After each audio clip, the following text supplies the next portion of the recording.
The CGI baby in Squid Game Season 3 is very distracting. I like Squid Game in spite of its bizarre marketing, constant spin-offs and pointless reality programs, and ill-advised collaborations with industry titans like Fortnite. Only the basic potential for profit has ever been and will ever be understood by Netflix, not the underlying themes of one of its most popular series. Perhaps it's simply projection, however, considering this is the same studio that allegedly instructs showrunners to write as if viewers are only partially paying attention on their phones. Thankfully, author Hwang Dong-hyuk's hardships, purpose, and passion are much more evident, so I can see beyond how the streaming behemoth has watered down Squid Game's themes into slop. The CGI infant is the far more trivial issue I have with the program. After Seong Gi-hun's failed uprising leaves him shattered and penniless, the last season of Squid Game deftly subverts expectations by concentrating on the games. For the most part, the following 6 episodes are quiet and feature Seong Gi-hun chained to a post in the corner. Given that Dong-hyuk received a fixed price and no bonuses for the first season, the pointlessness of opposing the unstoppable wheels of capitalism and motivating the people to stand with you against the system almost seems like a deliberate dig at Netflix itself. Since Gi-hun spends a large portion of the last season in a supporting role, the focus is placed on the other cast members, particularly player 222, also known as Kim Jun-hee, who gives birth during the hide-and-seek game.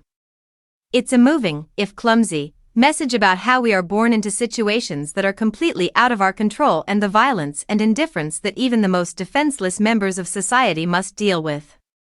Adult males dressed in their expensive suits discuss among themselves the greater good, their own survival, and lurch humorously in its direction, like cartoon characters prepared to leap, without even blinking. When the mother passes away, the infant replaces her and instantly inherits the atrocities she endured. It is a tragic microcosm of a generational conflict that is all too true.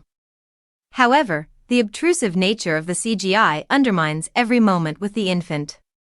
It's somewhere between the scenario in Assassin's Creed 2 where you have to press buttons to make infant Ezio squirm and the digital version of Grand Moff Tarkin in Rogue One, a Star Wars story.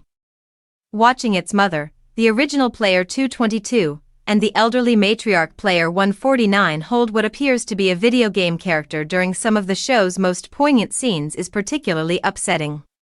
It's a strange experience to watch, as you go from being nearly moved to tears by their award-winning performances to nearly laughing in disbelief.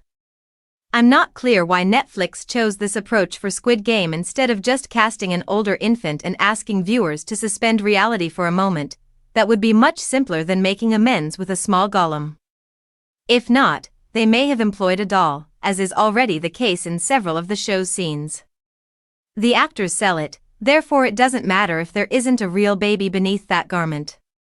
Instead of focusing full frames on the face of a digital infant and splattering unnecessary digital effects, clever camera angles may have been employed to conceal its absence.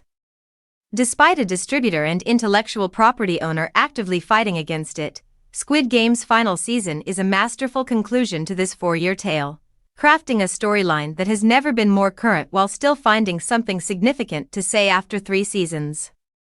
However, why in the world did they have to destroy everything with a CGI baby?